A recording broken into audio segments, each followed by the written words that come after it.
Hello, welcome to the program Face the Fact on Global TV. Face the Fact is a program that takes the media edition for today. As a matter of fact, Face the Fact tries as much as possible to provide to you, looking at all angles, people and events, what they do. We look into those issues critically and analyze them for those who are watching us to understand basically what that stands for. We look into both economic and social, politics and religion, agriculture and whatever. Wherever you are, you have the right to appear on the program and tell us basically what you know concerning what you actually do. Of course, my guest will be coming right away. By the time we go on break, he comes and tells us basically what he knows concerning using the legislative arm of government in making sure that regional government is trying to grow up in the best way it can. And so we are going to take a break. By the time we come back, we look into those issues holistically. So don't go away. This is Global Television News, Face the Fact, the media edition for that matter.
Welcome back. Face the Fact on Global TV. It's a pleasure having you on the program.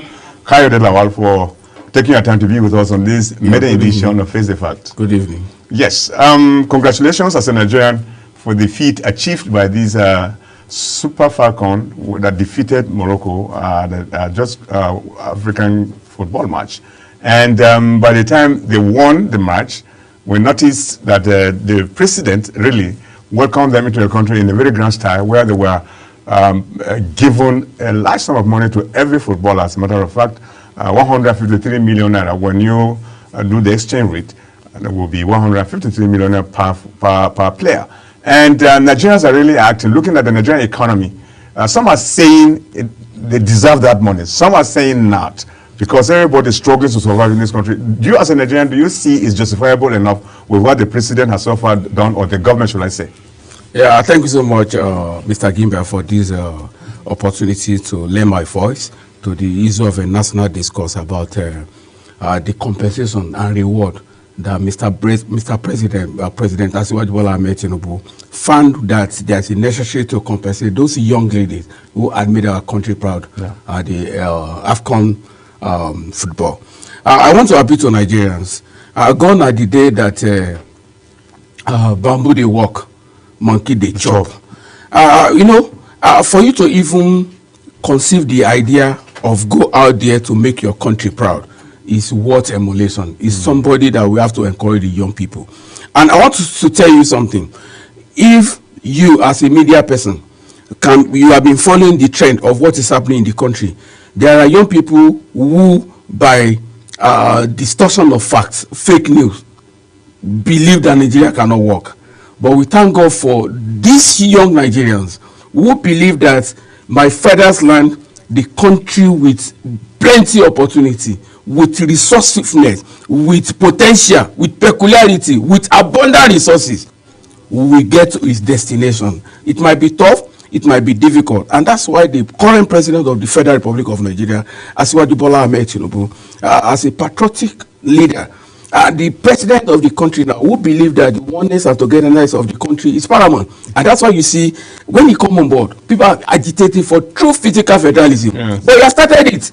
But if you look at the economy of the country, we're just struggling, as a matter of fact, to survive, because everybody suffers before he eats with his family. And if this lady could perform that the way they did, and the government felt it was important for it to provide to an individual, don't forget, when you calculate how many are these players, we have the first 11 and another set behind, making 22. And even those who are at the back, in case of any unexpected happens, they will now assign one to take over that position. If you look at the number of them, and each to be given 153 million naira, when you put this money together and then looking at the economy, will you say it's appropriate? Supposing if that money were to be given like 30 million naira or somehow, looking at the economy, so to speak. Thank you so much. I think there's a philosopher that said that he who don't want to satisfy the whole world, they've not born that kind of a person. So you understand? If Mr. President give them 10 million naira or whatever, people will still complain. If you give them 200 million naira, people will still complain. But the man has done it in such a way that let me satisfy my consent, and let me tell them that we appreciate what you are doing collectively as Nigeria, not as President Asiwaju Bola Ahmed Tinubu, but as a Nigeria and the father of the country, who believe that there is a need to actually encourage the young people who have what I call God potential and opportunity that can add value to the national development as we have it now. So is there any political undertone looking at what the government has just done, giving that money to these girls? Can that be seen to have a political undertone? Maybe because we have election coming up in 2027, so to speak, and so to mobilize the youth is to do exactly what it did, so that at the end of the day, there will be a fact to say something concerning the election when the campaign starts closely.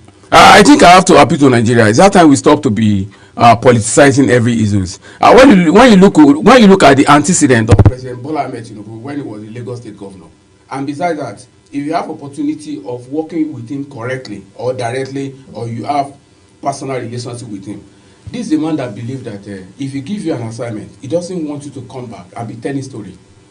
Look at what he's doing in Lagos. People say he's taxing, he's doing this and that. It's for the development. People have to make sacrifice for us to explain development, and that is the kind of opportunity. But Mr. Kade, what can you say about the country where we don't have standard stadia? Most of the stadia we have in the country are in more or less the comatose. Grass have grown up in those trees, are even growing, some of them. Just take, for instance, the stadium we have in the FCT here. It's nothing to write home about. And if this money, if truly we want to encourage sport in this country, the money made aside for these young girls, for their performance, if this money were to be used in developing or rehabilitating some of these stadia we have in this country, wouldn't that have been much better?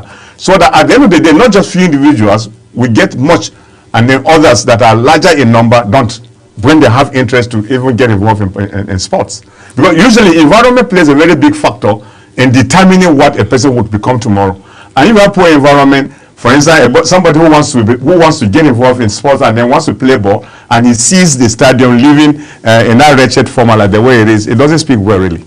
Yeah, thank you so much. I think government have different ministry, department, and agencies that take care of all this, and that's why at the end of the day, at the end of the year, you have what we call budget process and budget provision for all these things.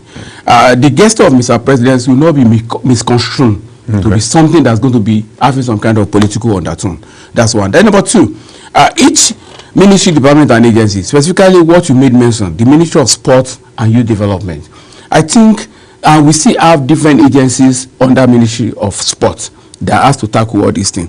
When you talk about infrastructural development, it's the responsibility of the ministry to do a policy that is going to actually harness the potential and peculiarity of young Nigeria.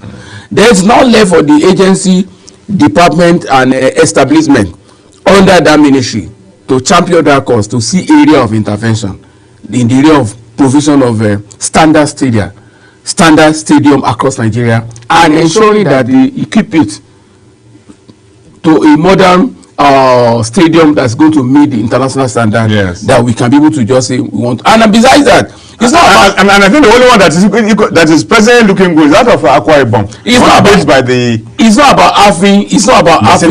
It's not about having stadium. It's not about having stadium. It's not about. As an encouragement, as a matter of fact. Yeah, it's not about that. It's all about let's look at most of the auxiliary services that we need to produce, like mentor the young one to see opportunity in sports and other sport tournament. Number one. Number two, let's start to be looking at how we can be able to catch these young people from the young in the area of talent hunt and other things like that. And the primary achievement of the gesture of Mr. President is basically to let the young people know. If you go to anywhere in this part of the country, there are a lot of young people who they are not professional footballer, but everyday people who actually have interest in sports. That will tell you from day one, they've conceived, they have it in the mind that they want to be a footballer. So this one, the story and what Mr. President did in terms of this intervention has actually added up to the system, that we have a president that feel concerned about the sport development, about the youth development, about intervention to ensure that at least if I say I want to be a footballer in the future, the sky is my limit. So it's an encouragement for the young people. And I think this current government has actually prioritized sport as one of the area of intervention. You can see former chairman House Committee on Sport in the person of Gbenga Elegbeleye is one that's supervising the professional football. When you see a former commissioner of sport from Ogun State, Olopade, is the one in the Nigeria Sports Commission. And you see most of the people who actually have the capacity and they can deliver, and they are the one that Mr. President give appointment. And you can see the outcome or the result is as a result of what we explained in this recent victory of our club in AFCON. And look at it, not just the money, but even three bedroom flat to each of them in a choice place for that matter. Yeah. I think this is part of value addition. This is my imagination, I must confess. This is part of value addition. Why do I need to say part of value addition? If you go out in the morning, you want to go and look for your daily bread. Yeah. And you know that when you come back, you can be able to have a roof that you're going to actually have, that this is my house, I can put your head under your roof. You will feel comfortable and you can be able to concentrate on what you are doing and achieve a lot. So I have to thank Mr. President for that opportunity for this young lady. It's going to be an encouragement, not only for them and their family, but generally of the young people who are everyday people who practice on ordinary floor to ensure that they make their career progression and development in sport. But a country doesn't just grow using sports alone. In the area of science, have they ever thought of really, like for instance, there are so many agencies in the Ministry of Science and Technology that they embark on innovations. Have they been supported to that extent, like the way we saw recently with this this girl that won this cup? Recently, because for a country to grow, almost every aspect of life must be taken into consideration. But where in the situation you look into only one aspect and the others suffer, I think more needs to be done or to be looked into. I think I have to thank you for this a little bit of information to Nigerians. Yeah.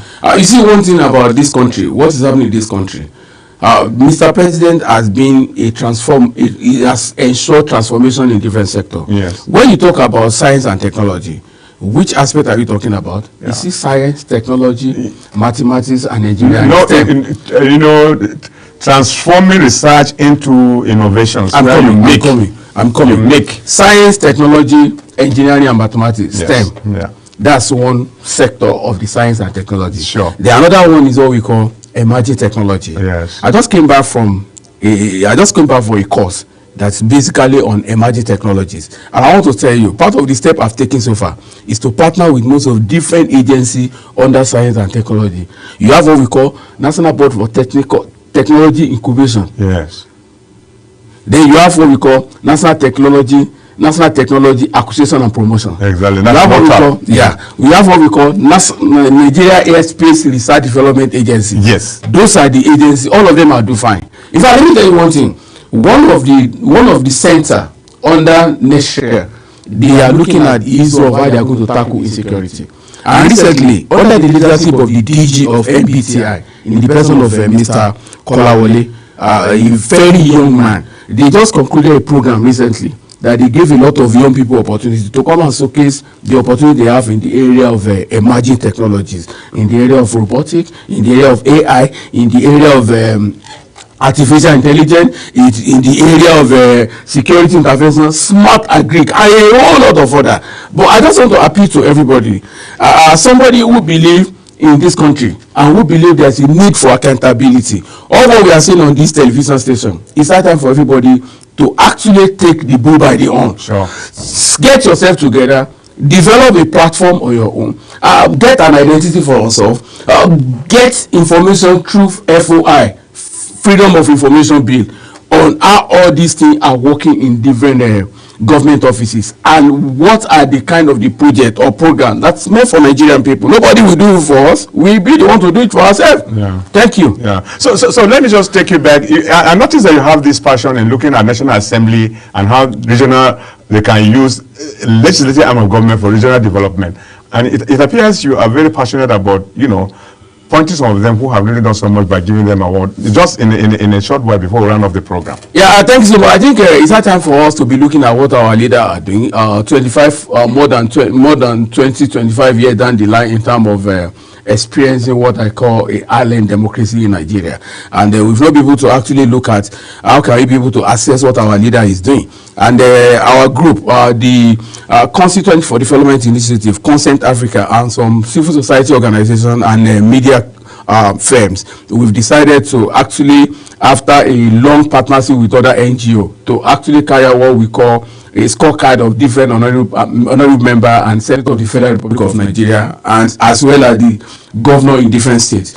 How far have they been able to go in different sectors? What have you been able to achieve in the area of digital economy, in the area of agri-sharing prosperity, in the area of creative economy? And that's more reason why we are looking at to have an award, which is called Parliamentarian Award, Parliamentarian and Leadership Award and Lecture Series. And it's going to be open anytime from now for any Nigerian who believe that, okay, this man has done so well. This is what this man is doing in his constituency, or this is what this honorable women parliament is doing in our constituency, to give all that information. And by the time we start to be sending information about what is the performer index or what is the achievement, we can be able to get the feedback for Nigeria to actually assess them. But Mr. Kaida, I was really thinking that the Constitution. Looking at the legislative arm of government, they are not supposed to embark on projects. Why are you assessing them? Because their main responsibility as lawmakers, they are supposed to make laws, do oversight, and probably appropriate annual budget when it's given to them. Why do Nigerians, is that the way it's practiced democratically in other countries, that we feel a lawmaker is supposed to provide some kind of project in his own constituency, that you are even using it as a point of assessment? Yeah, I think we have to just appreciate the stakeholder and actors who has been part and parcel of the struggle for democracy, and who has been part and parcel of democratic experience. Yeah. Number one, based on what the question that you ask, our country, Nigeria, just got 20 or 25 years in the area of a democratic experience. You can't compare us with America, who has been on democracy for more than 200 years now. Yeah. Infrastructure, everything is working fine. But we all know that the responsibility of elected representative is basically lawmaking, oversight, then confirmation, scrutinization of the appointment of Mr. President, do budget process, and at the same time conduct public hearing for the interest of Nigeria. Sure. But let me tell you one thing. What we are experiencing in this country now, nobody envisages it. Insecurity, poverty, unemployment. And if you are a representative of the people, and you know that you have the different ministry, department, and agency, that you are supervising them as a chairman of a committee that supervising ministry, department, and agency, and you see the kind of the budget they are making, people that are not in the first instance elected, a civil servant, so a representative of the people who have crisscrossing different constituencies or understanding the challenges that people are facing and prioritizing what the need of your people. You have to engage ministry, department, and agency to tell them that please, there's a need for me to be part of it. And in 2003, under former President Olusegun Obasanjo, he fashioned out a way of bringing honorable member and senator on board through constituency project. Okay. The constituency project now is what we are looking at for each honorable and senator to nominate for inclusion with projects that have priority and economic impact in their constituency, so they can go back to their constituency and say, I've spoken on behalf of you in Abuja, this is what I bring for you. And that's why Mr. President, when are you doing that? Because of Mr. President has set out 1 billion naira constituency fund for each House of Representative member, and more than 1 billion naira for each senator of the Federal Republic of Nigeria. Wow. So when are you going to do that? When are seeing you really doing that? Yeah, we are looking at toward the fourth quarter of the year, and we appeal to Nigerians. Your representative, either the ward level, local government that is chairman of a local government, the State House of Assembly member of House of Representatives, the Single Senator of the Federal Republic of Nigeria, at the same time, governor elected in different states. They are product of this society. You have the right to support them when you see that they are doing good, and you have the right to ask questions when you find out that what they are doing is not in conformity with the laid down profession that are going to make a country better. Okay. Thank you so much. Mr. Kayode, thank you so much for coming. But this program, by the time you kickstart this program, ensure that you bring some of these senators and members of representatives to you, because it's payable, so that you pay a little talking to us on this program. Yeah, we can do that, because this is what we call, this is the time for us to do midterm assessment of what is there doing. Exactly. I think we would like someone. I'll be working with you to ensure that one happens. No problem. We appreciate it for the betterment of the country. God bless you, sir. Thank you so much. Well, that's how far we can go on Face the Family, the main edition of the program. I had with me in the studio Mr. Kayode Lawal. He works in the National Assembly as a journalist and be doing so much to ensure that things work very well. He has a program ahead where he will be looking at the activities of the lawmakers and what they're doing in their constituencies. And of course, we looked at the money set aside by the federal government for those who actually participated at the just concluded African Cup of Nations, where this lady emerged winners. We thank you so much, despite the money given to them. Nigeria complaining. Well, we'll see you later by next week with yet another edition. My name is Topsy Kimba. Bye-bye.